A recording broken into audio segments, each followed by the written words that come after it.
Okay, now we're going to solve a countercurrent liquid-liquid extraction problem with multiple stages.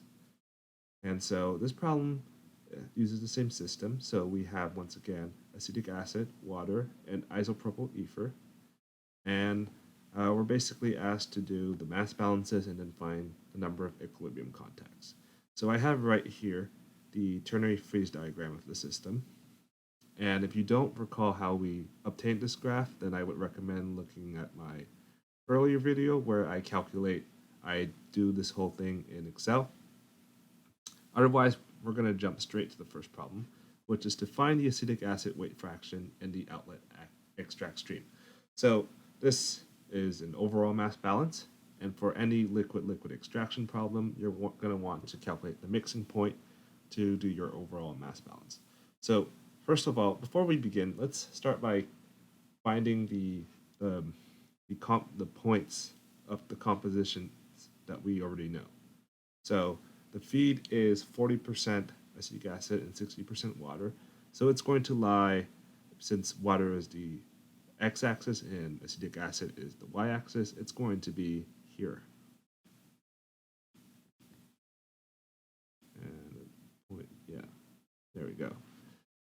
And then the entering isopropyl ether is pure, so it's 100% isopropyl ether, and therefore 0% of everything else, so it's just going to be at the origin. And finally, the raffinate is 20% acetic acid. Since the raffinate needs to be on the equilibrium graph, then it's going to be right here, right at the 20% mark. So really, now, to find the extract stream, we're going to have to calculate the mixing point. So if you recall, the mixing point is simply the composition you would get if you were to take both inlet streams and mix them together. And so M is equal to, and then the first inlet stream is our n plus 1 plus E naught. So, and then accordingly, the composition balance, the component balance, is equal to XAM, where A is acetic acid, times M, is equal to X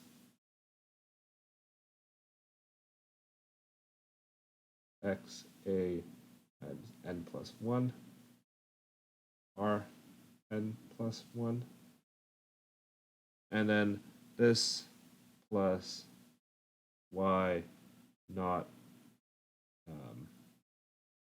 Y A naught times E naught. And so we were to calculate this, this would be 100 plus 111.2, which gives us obviously 211.2. So over here, we just isolate for XAM because that's what we care about, the composition. So XAM is equal to AXA n plus 1 times R n plus 1. And we know that since the entering extract is pure IPE, we can just remove this because this is equal to 0. And all this divided by M. And if you do the actual calculation, you'll find that XAM is equal to 0.189. And accordingly, XBM is equal to 0.284. And finally, XCM is equal to 0.526. Roughly. Okay, and so those are our mixing point compositions. So now we can add the mixing point to our graph. So it's roughly going to be in the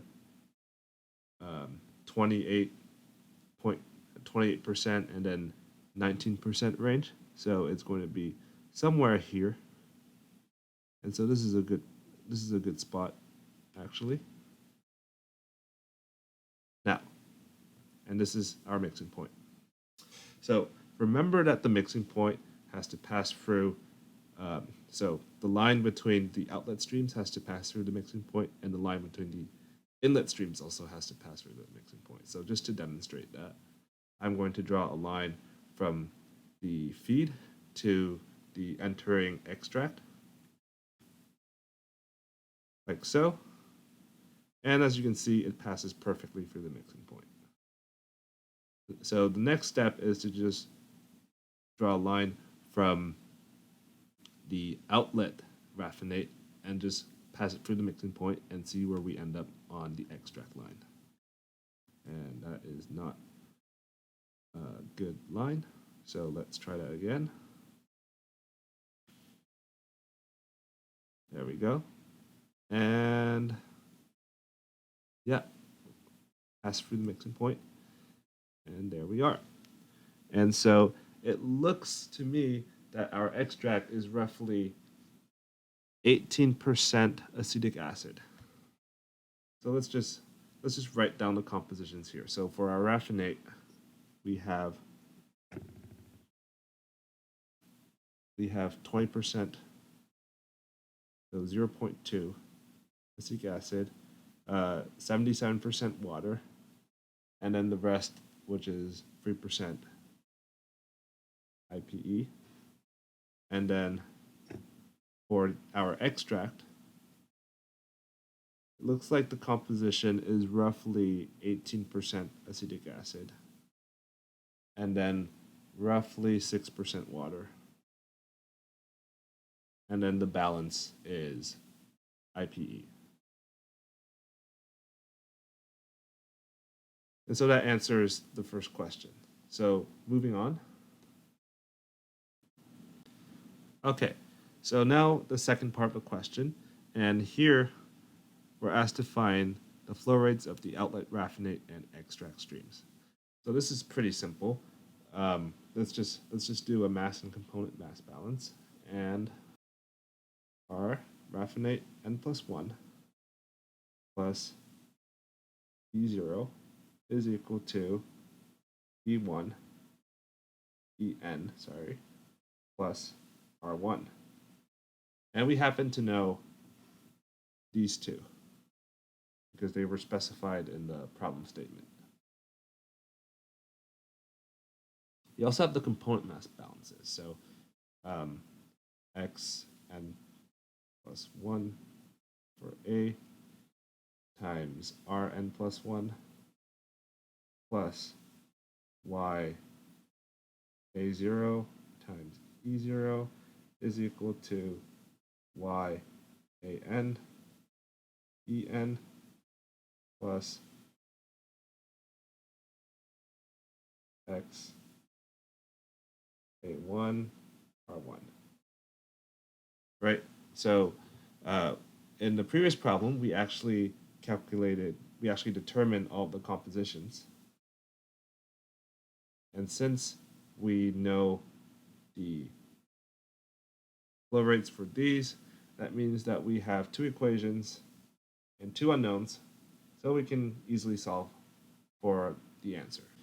And so the solution is R1 is equal to 67.6 kilograms per hour, and En is equal to 143.6 kilograms per hour. Okay, now for part C of this problem. And now we have to find the number of equilibrium contacts. And so to do that, we've moved our equilibrium graph all the way down here. And the reason why is going to become apparent very, very quickly. But so this is a graphical solution. And it starts by taking the points that we obtained from the overall mass balance and then extending them.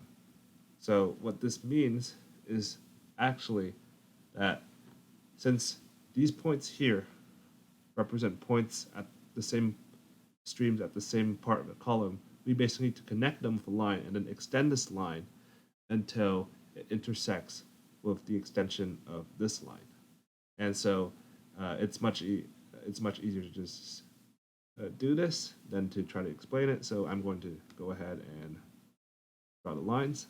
So this one goes through the origin because that's where the inlet extract stream is located. This goes through the origin, and let's extend it for a fair distance. I think this is good enough. And now let's repeat the same thing for the other side. So we start from this point here at the phase envelope. Oh, sorry, at the beginning of the stream. And then we basically extend this so that it intersects with the other point. And it's going to intersect with the other line extension at this point here. So this point here is called the operating point.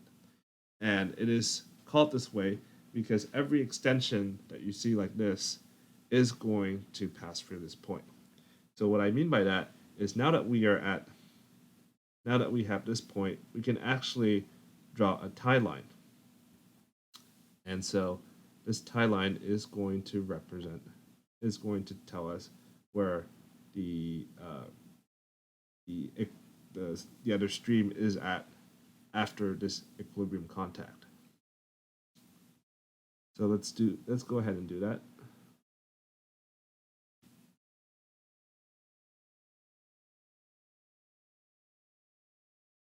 And after drawing this line, now we have to step down a column. So we're going to draw yet another operating line.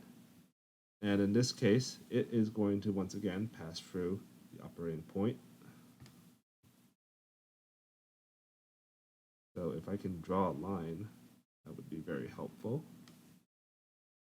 There we go. And this line is once again going to pass through the operating point. Like so. And now that we have this line, we're going to draw another equilibrium tie line. And this is going to roughly look like this. Once we have that, we're going to keep drawing these operating lines. And we're going to basically zigzag down the graph until we reach our final desired composition, which is right here.